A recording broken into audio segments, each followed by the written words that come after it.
যদি চলে যাও রে বাবা, কে আমার এই খেদমত করবে? আমি তো অনাহারে এখানে মারা যাব। ছেলে ডাক দিয়ে কয়, মা তুমি মরবা না বাঁচবা ওইটা আমার দেখার দরকার নাই। আমি রওনা করছি তো করছি, হজ না করে বাড়ি ফিরবো না।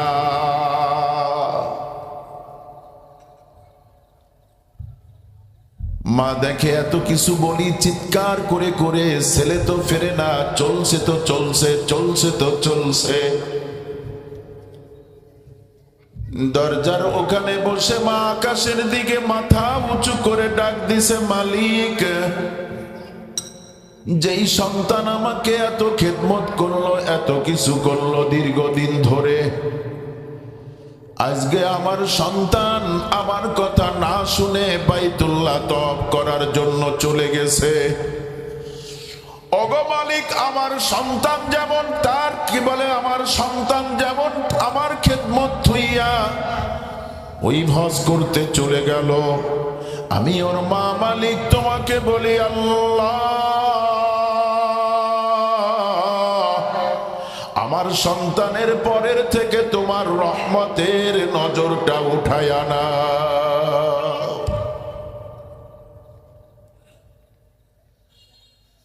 তার বড় শখ, প্রতি বছর হজের মৌসুমে তার হজে যাইতে মনে চায়, কিন্তু পারে না। পারে না। কেন পারে না? কি হয়েছে তার?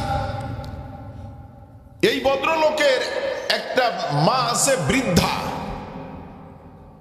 নিজে চলতে ফিরতে পারে না। এই ছেলে লালন পালন যেমন ছোটবেলায় মায় করছে ছেলেকে, এখন এই বৃদ্ধা বয়সে এই ছেলে মাকে সেই কায়দায় লালন পালন করে। গোসল করায় দেওয়া, কাপড় চোপড় পরিষ্কার করা, ওষুধ খাওয়ানো, রান্না বাড়া করা, এইভাবে করে মাকে সে কি করে? খেদমত করে। কিন্তু হজের মৌসুম যখন আসে তখন কয়, মা তুমি একটু ইজাজত দাও, আমি একটু হজ করে আসি। ভালো কথা না? মা কয়, বাজান কয়দিন বা বাঁচবো, আমি মরে গেলে তুই হজে যাস। কয়, মা তোমার তো বারবার বলি, প্রতি বছর বলি, তুমি তো আমাকে অনুমতি দাও না। আমার তো মন টানে শুধু মক্কা মদিনার দিকে। কয়, বাজান চিন্তিত হোস না, তুই জাতি পারবি। তুই আমাকে রেখে কিভাবে যাবি? আমি কার সঙ্গে থাকবো? কে আমাকে গোসল করাবে? কে খাওয়াবে? কে আমার কাপড় চোপড় পরিষ্কার করবে? কে আমাকে কাপড় পরাবে? ঠিক আছে।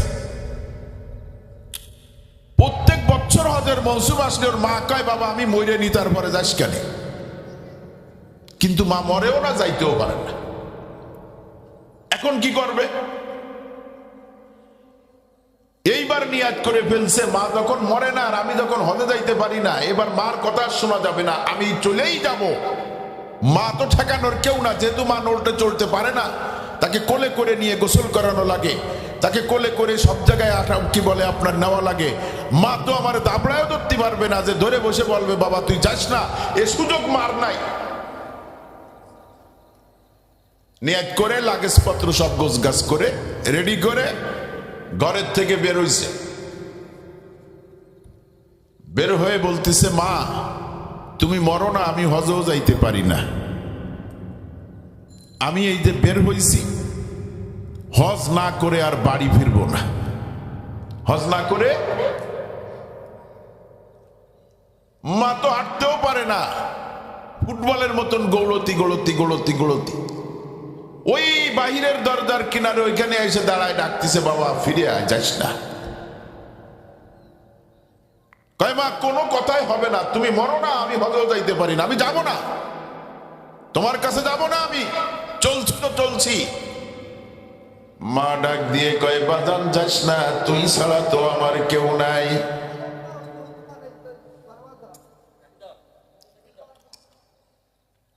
তুই আমাকে গোসল করাও, তুই আমাকে খানা রান্না করে খাওয়াও,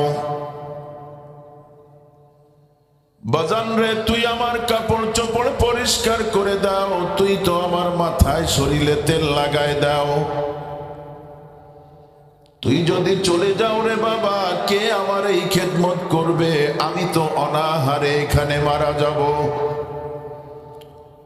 ছেলে ডাক দিয়ে কয়, মা তুমি মরবা না বাঁচবা ওইটা আমার দেখার দরকার নাই, আমি রওনা করছি তো করছি, হজ না করে বাড়ি ফিরব না।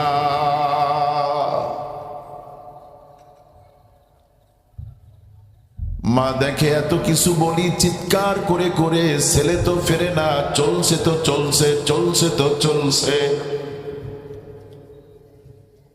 দরজার ওখানে বসে মা আকাশের দিকে মাথা উঁচু করে ডাক দিছে, মালিক, যেই সন্তান আমাকে এত খেদমত করলো, এত কিছু করলো দীর্ঘদিন ধরে, আজকে আমার সন্তান আমার কথা না শুনে বাইতুল্লাহ তওয়াফ করার জন্য চলে গেছে। ওগো মালিক, আমার সন্তান যেমন, তার কি বলে, আমার সন্তান যেমন আমার খেদমত থুইয়া ওই হজ করতে চলে গেল, আমি ওর মা মালিক তোমাকে বলি, আল্লাহ আমার সন্তানের পরের থেকে তোমার রহমতের নজরটা উঠায়া নাও। কি কইছে? রহমতের কার পরের থেকে বলতেছে? সন্তানের পরে, ছেলের পরের থেকে রহমতের নজর উঠাই নিতে কইছে। কইনি যে আল্লাহ তুমি ঠাটা গলায় মেরে দাও, কইছে নাই? রাস্তায় গেলি যেন অ্যাক্সিডেন্ট করে ঠ্যাং ভেঙে যায়, আবার যেন গড়তি গড়তি বাড়ি চলে আসে, তাই কইছে নাকি? রহমতের নজরটা সরায় নাও। সেই যুগে মানুষ পায়ে হেঁটে মক্কা মদিনায় যাইতো হজ করবার জন্য। আমার ভাইরা, বাবারা, পর্দার ভেতরের মা বোনেরা, এই আল্লাহ পাকের বান্দা যাইতে যাইতে সন্ধ্যা হয়ে গেছি। একটা মসজিদে মাগরিবের নামাজ পড়ছি, আর মাগরিবের নামাজ পড়ে আবার রওনা করছে। হাঁটতে হাঁটতে আরো একটা জায়গায় গেছে, সেখানে একটা মসজিদ। এই মসজিদের ওখানে গেলে সারক্ত হয়ে গেছে। মসজিদটার জানালা দরজা আছে কিন্তু ভাঙা। এই আল্লাহ পাকের বান্দা এই মসজিদে এশার নামাজ পড়ে নিয়াত করছে, আমি রাত্রে এই মসজিদে থাকব, সকাল হইলে আবার আমি মক্কা মদিনার দিকে রওনা করব। আমার ভাইরা, এই আল্লাহর বান্দা রাত্রে ঘুমায় গেছে। ঘটনাক্রমে মসজিদের পাশের বাড়িতে গভীর রাত্রে চোর ঢুকছে। এই চোর বেচারা ঢুকিয়া চুরি করে মালগুলা গোছগাছ করে বের হবে, এমন টাইমে বাড়ির মালিক জেনে গেছে ঘরের থেকে মাল চুরি করে চোরে। এক পর্যায়ে এই মালিক জাগার পরে চোরকে পিছন থেকে ধাওয়া করছে। চোর বেচারা দাবড় খাইয়া ঘরের দরজা খুলে বের হইয়া রাস্তা হারাইয়া মসজিদের জানলা ভাঙ্গা জানলার ভিতর দিয়া ঢুকে গেছে। ঢুকার পরে আর এক জানলা ভাঙ্গা, সেখান দিয়ে বের হয়ে গেছে। এই মসজিদের ভিতরে চোর ঢুকছে, দূরের থেকে লোকে দেখছে। মসজিদের চতুর্পাশ দিয়া লোক ঘেরাও করিয়া ফলাইছে। তাকায় দেখে একটা লোক মসজিদের ভিতরে ঘুমাচ্ছে, তার পাশে গাট্টি বুসকা আছে। সকল লোকগুলা কয় এই লোক চুরি করে মসজিদে ঢুকছে। একটা থাবা দিয়ে ধরে ওখান থেকে উঠাইয়া কাজীর দরবারে, বিচারকের দরবারে নিয়ে গেছে। যাইয়া কয়, বিচারক সাহেব, এই ব্যক্তি দুইটা তিনটা অপরাধী। এক নম্বরে সে চুরি করছে, দুই নম্বরে চুরিকৃত মাল নিয়ে মসজিদে পালাইছে। কাজী সাহেব বিচার করে চুরির জন্য হাত কেটে দাও, আর চুরিকৃত মাল নিয়ে মসজিদে ঢুকছে তার চোখ উঠাইয়া দাও। দুইটা চোখ উঠাই দিছে, হাত কেটে দিছে। এইবার কাজী সাহেব ডাক দিয়া কয়, আর দেরি করো না, এখন এই লোকটাকে উঁচু করে ধরিয়া বাজারে ঢোল পিটাও, আর বলো যেই ব্যক্তি চুরি করবে, চুরিকৃত মাল নিয়া মসজিদের ভেতরে পালাবে, ওই ব্যক্তির জন্য এই শাস্তির ব্যবস্থা। কোন শাস্তি? এ কারে দিছে? চোরেরে দিছে না ওই ছেলেরে দিছে? চোর তো বাইকে গেছে। চোর কি হয়েছে? বাইকে গেছে। আমার ভাইরা, বাবারা, এই আল্লাহ পাকের বান্দা এই বারাতারে যখন ধরে উঁচু করে ঢোল পিটায় আর বলে, চুরিকৃত মাল নিয়া মসজিদে ঢুকলে তাকে এই শাস্তির ব্যবস্থা কাজীর দরবারে। এইবার ওই লোকটা কান্দে আর কয়, ভাই এই কথা তোমরা বলো না, তোমরা বলো মার অবাধ্য হলে তার এই অবস্থা হয়। আছে বাধ্য ছেলে ফেলে? কারে দরদি মনে করো তুমি? তুমি যাকে দরদি মনে করো সে তোমাকে দরদ দেখায় না। কতদিন শাশুড়ির দরদ থাকে? যতদিন জামাইয়ের হাতের প্যাকেটটা বড় থাকে। ঠিকঠাক জামাইয়ের একটু কন্যা নাকি শাশুড়ি রাগ করবে? হ্যাঁ, জামাইয়ের হাতের প্যাকেটটা যতদিন বড় থাকবে শাশুড়ির আদর ততদিন ভালো বেশি থাকবে। যেই কমে আসবে আদরও কমে আসবে, তবে সব শাশুড়ি না। গড়গড়ানি ফাইকারি দরে কলিতে হবে না, হবে?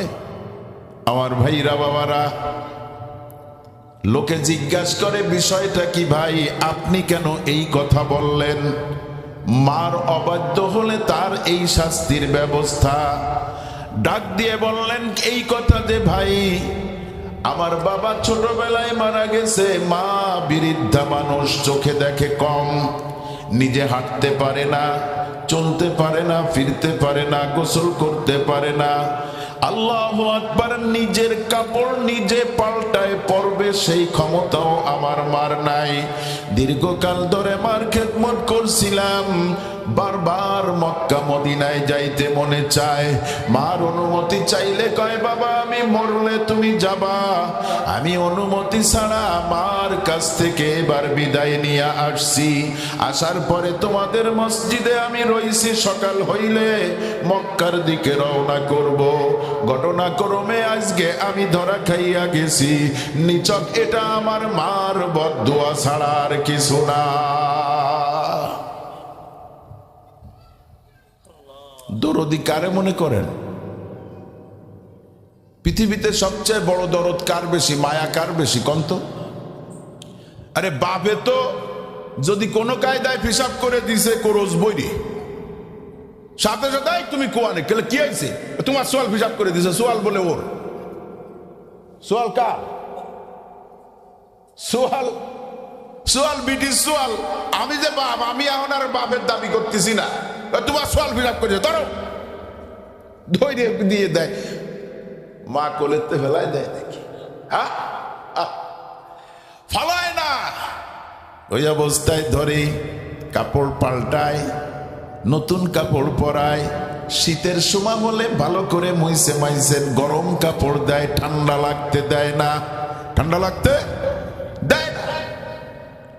এই দরদ একমাত্র মার, পৃথিবীতে অন্য কারোর নাই। মায়ের পেটে যখন বাচ্চা আসে, আল্লাহু আকবার, এই বাচ্চা ভূমিষ্ঠ হওয়ার আগ পর্যন্ত যে কষ্ট সহ্য করা লাগে, এই কষ্টটা এমন একটা কষ্ট পুরুষের বুঝার কোনো ক্ষমতা নাই। বলতে পারবেন? অনেক মহিলা আছে বাচ্চা ভূমিষ্ঠ হওয়ার আগে নিজেকে নিজের দাবি ছেড়ে দেয়, হয়তো আমি আর বাঁচব না। দেখবেন লক্ষ্য করে স্বামীর পায়ে জড়ায় ধরে শুধু কাঁদতে থাকে আর বলতে থাকে, আমার বাচ্চা ভূমিষ্ঠর সময় এসে গেছে, হয়তো আমি দুনিয়ায় থাকবো না, আমাকে ক্ষমা করে দিও। সংসার জীবনে যত অপরাধ করেছি, অন্যায় করেছি, আল্লাহর রাস্তে তুমি ক্ষমা করে দিও। আমি মারা গেলে বাচ্চা যেন জীবিত থাকে, তাকে লালন পালন করিও। বলে কি বলে না? হ্যাঁ, বাচ্চারে বলে না। আমার ভাইরা বাবারা, বদদুয়াও কবুল হয়, দোয়াও কবুল হয়। বদদুয়াও, এই বদদুয়াটা মেলা কড়া বদদুয়া না, মেলা কড়া বদদুয়া নাকি? স্বাভাবিক, আল্লাহ তোমার রহমতের নজরটা সরায় নাও। রহমতের নজরে নজরেই কিন্তু আমরা বসবাস করি, নইলে রহমত না থাকলে আমরা দুনিয়ায় থাকতে পারতাম না। কয়দিন আগে একটা ভূমিকম্প হয়েছে না? কয় সেকেন্ড হয়েছে, তাতে মারা গেছে কয়জন? 4 জন সম্ভব। 50 জনের মতন আহত হয়েছে। বিল্ডিং একটার পরে আর একটা লাগিয়ে পড়িছে, ভূমিকম্প হলে ঢাকার বিল্ডিং পড়বে না, ওরা খাড়া হয়ে থাকবে। কন্দি কেন? ঢাকার বিল্ডিং এর মধ্যে ফাঁকা আছে, এই তার আর এই তার জটটুকানি ফাঁকা, তা যখন পড়তে যাবে তখন এটে পাইতে যাবে না, এটে পাইতে গেলে এটা যখন পড়তে যাবে ওইটে পাইতে যাবে, তার মধ্যে দেখা গেলে একটাও পড়লো না, তাই হবে? হ্যাঁ, যত ঝাঁকা তত নিচের দিকে যাবে, উপরে উঠবে না, খালি নিচের দিকে যাবে। আমার ভাইরা বাবারা, দয়া মায়া সবচেয়ে মার বেশি, এটা অস্বীকার করা যাবে না। কেউ অস্বীকার করলে নেমক হারামি হবে। বড় বড় নদী পার হওয়ার সময় দেখবেন মাঝিরা আকাশের দিকে তাকায়, তাকায় কি তাকায় না? কেন?